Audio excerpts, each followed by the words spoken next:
Hi friends, welcome back to my channel. I'm Arpita Karwa and today we are discussing a very troubled and dramatic period in English literary history, which is the Civil War and Interregnum period. If you have been a follower of my channel, you are pretty sure that I've uploaded a couple of videos in this series of history of English literature where we started from our discussion of the Anglo-Saxon period all the way up to the Elizabethan period, and then we looked at the Jacobean and the Caroline period. Now it's time to move a little further in that timeline and look at the next interesting period, which is the Civil War and Interregnum period. Imagine, friends, a time when kings were overthrown, wars were fought, and strict rules controlled what people could read and write. This was the era when King Charles I was executed. Oliver Cromwell took over, and England became a republic for a very short time.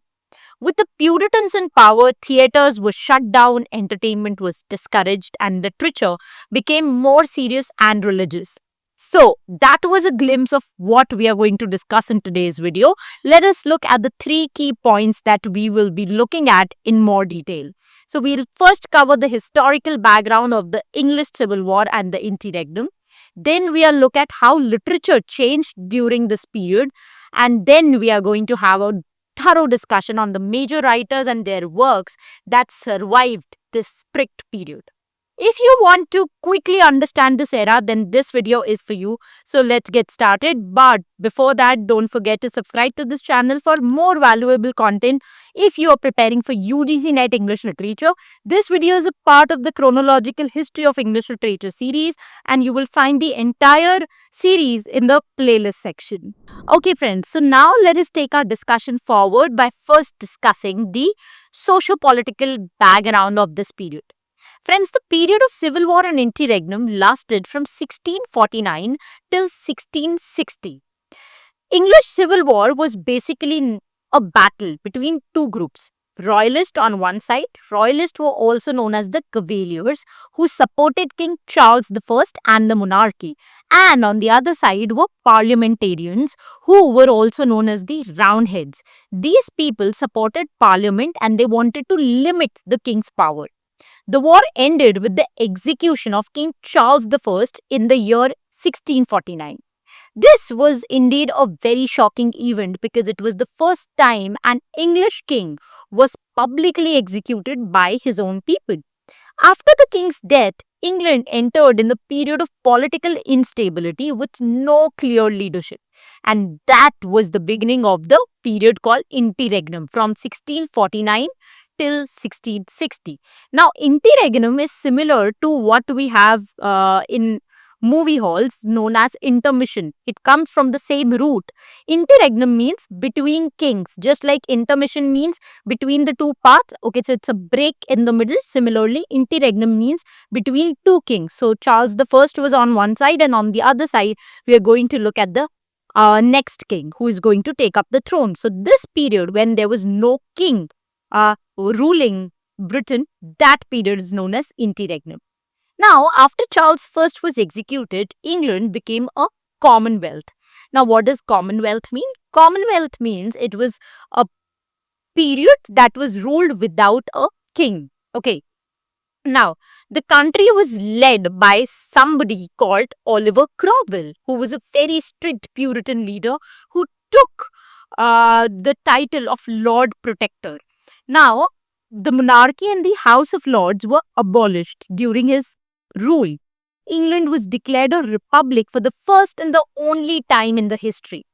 Cromwell ruled until his death, that was in 1658, after which his son Richard Cromwell briefly took over but failed to hold power. Cromwell's rule was marked by strict laws and Puritan influence, which changed the way people lived, wrote, and expressed themselves. We are going to look deeper into this, and that is when you will realize how traditional and orthodox was this man, Oliver Cromwell. Now, talking about Puritans, it is a religious group that believed in simplicity and strict moral values and strict moral codes. And Puritans controlled England during this period of interregnum. They had a huge impact on society and literature. They promoted serious religious and moral themes in writing. So anything like romance novels was something that they would have never approved of. Then, because they were so religious and orthodox in their approach, they discouraged entertainment. That means they discouraged music, dancing, and even celebrations like Christmas. So they were somebody who would just want people to sit and pray to the God and be very serious and believe in strict moral codes of conduct. And they would dislike anything that had to do with fun, party, celebration. One of the biggest changes during this time was the ban of the theatre. Because as we saw, Puritans disliked entertainment, they would have definitely disliked theatre as well. And that is the reason why they put a ban on the theatre.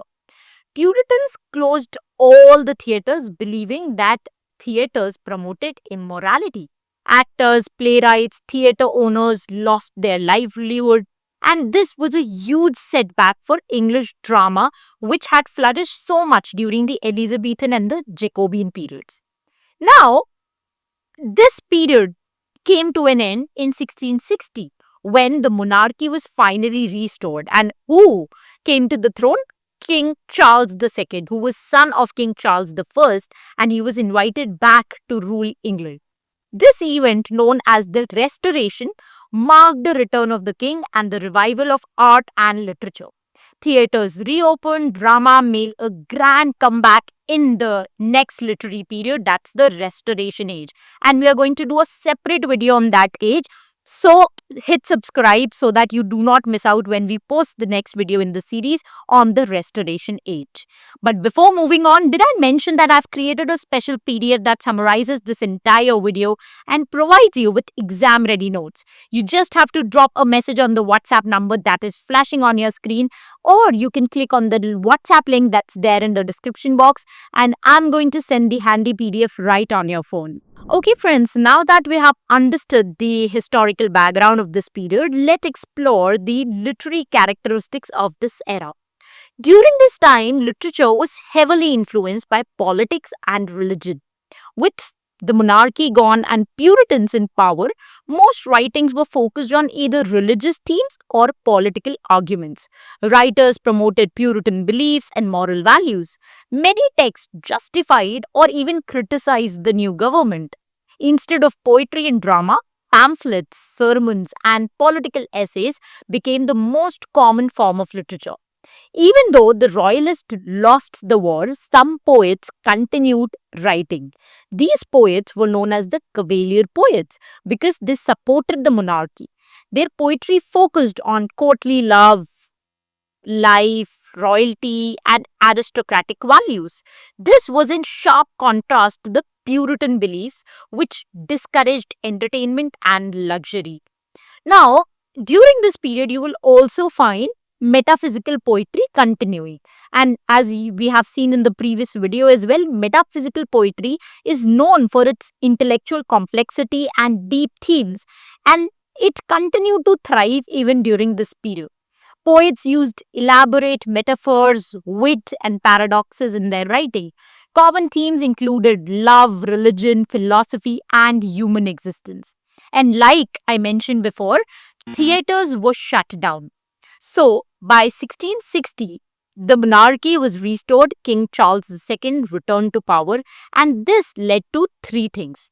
Number one, opening of the theatre that allowed drama to return, survival of the courtly culture after years of strict Puritan rule, and number three, emergence of Restoration comedy, a new dramatic form known for its wit and satire. This transition from strict religious literature to a more lively, entertaining literary scene paved the way for the next period, that's the Restoration Age. Okay friends, so now let's move to the next section of this video where we are going to talk about the major writers and works written during this period. But before that, if you need a list of writers of any age in English literature, you can check out my website arpitakarwa.com. On my website, I've given a concise yet an exhaustive list of writers that belong to each particular age, so that you have all the writers at one place, and then you can start your preparation with the right mindset for the upcoming UGC NET exam. So, friends, if we talk about the important writers of the Civil War and Interregnum period, they are John Milton, John Bunyan, Robert Burton, Thomas Brown, Jeremy Taylor, Richard Baxter, Isaac Walton, and Thomas Fuller. You can see the list. I have shown the recording, the screen recording of my website as well in front of you, so that you can see the list of writers. Now is the time to move to the next important section, wherein we discuss the major works of some of these writers. Now, as you can see, that the literary period of this particular Civil War and Interregnum age uh, wasn't a time when drama or poetry was flourishing too much. There was cavalier poetry, and there was metaphysical poetry that we have already spoken in detail in the previous video, because that's when it started. So now is the time when we only look at the writers who were writing during this period and who kind of dominated the literary scene of this period. And first, we have Mr. John Milton, who wrote the phenomenal work Paradise Lost, one of the greatest epic poem in English literature. I'm sure all of you already know the story of Paradise Lost. It tells the story of Satan's fall from heaven and Adam and Eve's expulsion from the Garden of Eden. So basically, it talks about the biblical um, uh, mythological story, and it's a beautiful work. I would strongly suggest any literature student to definitely go and read this in detail. Apart from John Milton, who dominated the literary scene, the next one who kind of came up as a very important writer of this period was John Bunyan, and his phenomenal work known as The Pilgrim's Progress. It's a famous allegorical novel, and it follows story of a man called Christian who is seeking salvation as he travels from the city of destruction to the celestial city, and he goes through a very challenging path where he encounters different devils, different challenges, and he overcomes all of them. I've already uploaded a beautiful video on YouTube wherein I've summarized the plot of Pilgrim's Progress. You can just type Pilgrim Progress by Arpita Karwa on YouTube and you'll be able to find that video. I've tried to summarize it in a short 10-15 minute video, so that you don't have to worry about the characters who are there, because this is a text from where you will find a lot of questions being asked in the UGC NET exam. So these are the two major writers, and iske alawa bhi there are so many more works, but because we have limited time in hand, I would not be able to shed light on those works. But then, if you're looking for video lectures that can explain the plot of all these important works of Civil War and Interregnum age and other ages of English literature, then you can consider enrolling in my online course for UGC NET English. I'm proud to launch India's first animated video course wherein I explain over 500 important plays, novels, and poems in an engaging manner. For more details, you can check out the description box. That's it from my side for this video lecture. We'll meet very soon in the next video lecture. Till the time we meet next, happy learning, keep loving literature, and stay tuned to arpitakarwa.com.